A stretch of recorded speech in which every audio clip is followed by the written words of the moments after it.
Kellogg's భారతీయ అల్పాహార సంస్కృతిని మార్చడానికి ప్రయత్నించారు, కానీ వారు చేయలేకపోయారు. పశ్చిమ దేశాలలో అల్పాహారానికి ట్రేడ్ మార్కుగా మారిన కంపెనీ భారతదేశంలోకి ప్రవేశించలేకపోయింది. 1990ల మధ్యలో అమెరికన్ దిగ్గజం కెల్లాగ్స్ వ్యాపారం చేయడానికి 65 మిలియన్ల పెట్టుబడితో భారతదేశంలోకి ప్రవేశించింది. భారతీయ అల్పాహార అలవాట్లను పూర్తిగా మార్చాలనే ఆశయంతో కంపెనీ ముంబైలో ఒక ఫ్యాక్టరీని ఏర్పాటు చేసింది. వారు భారతీయ మార్కెట్ అంతటా రెడీ టు ఈట్ తృణధాన్యాలను వ్యాప్తి చేశారు. కెల్లాగ్స్ కేవలం కార్న్ఫ్లేక్స్లను విక్రయించడానికి రాలేదు. వారు తమను తాము ఆధునిక అల్పాహారంగా బ్రాండ్ చేస్తూ భారతీయ ఆహార రుచి తక్కువగా ఉందని నిరూపించడానికి వచ్చారు. భారతీయ అల్పాహారం నుండి వేడి పోహా, ఉప్మా, ఇడ్లీ, పరాఠాను మార్చడం, వాటిని తీపి ఫ్లేక్స్లతో కలిపిన చల్లని పాలతో భర్తీ చేయడం లక్ష్యం. ఇది కేవలం వ్యాపారం కాదు, ఇది మృదువైన సాంస్కృతిక దాడి. వేడి పోహా, ఆవిరిపట్టే ఉప్మా, ఇడ్లీ, దోశ, వెన్నతో చేసిన పరాఠా కేవలం ఆహారం మాత్రమే కాదు, భారతీయుల దినచర్య ఆహారం, జ్ఞాపకాలు, కుటుంబ బంధాలలో భాగం. కానీ కెల్లాగ్ ప్రకటనలు సాంప్రదాయ ఆహారాల పోషక ప్రయోజనాలన్నీ వారి కార్న్ఫ్లేక్స్ లో ఉన్నాయని సూచించడం ప్రారంభించాయి. చల్లని తృణధాన్యాలు తినడం వల్ల ప్రజలు రోజంతా తాజాగా ఉంటారనే ఆలోచనను వారు ప్రోత్సహించారు.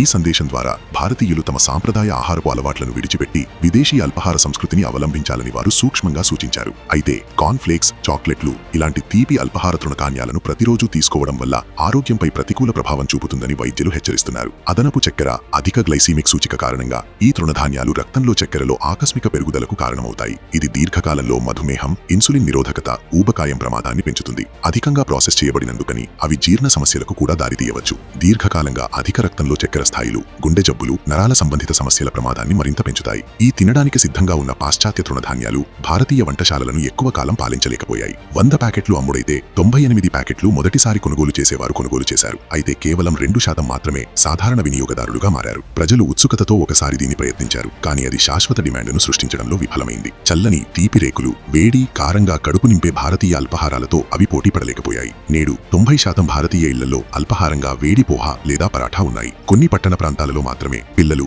బిజీగా ఉండే కార్యాలయ ఉద్యోగులు సమయాన్ని ఆదా చేయడానికి ఫాస్ట్ డెలివరీ ప్లాట్ఫామ్స్ ద్వారా తినడానికి ఈ తీపి రేకులు లేదా తినడానికి సిద్ధంగా ఉన్న తృణధాన్యాలను స్నాక్స్ గా ఆర్డర్ చేస్తున్నారు. జాతీయ తృణధాన్యాల దినోత్సవం నాడు పాశ్చాత్య ఆధునికత ఎంత దూకుడుగా మార్కెట్లోకి ప్రవేశించినా భారతీయ హృదయం నుండి సాంప్రదాయాన్ని తుడిచివేయలేదనడానికి భారతదేశం రుజువుగా నిలుస్తుంది.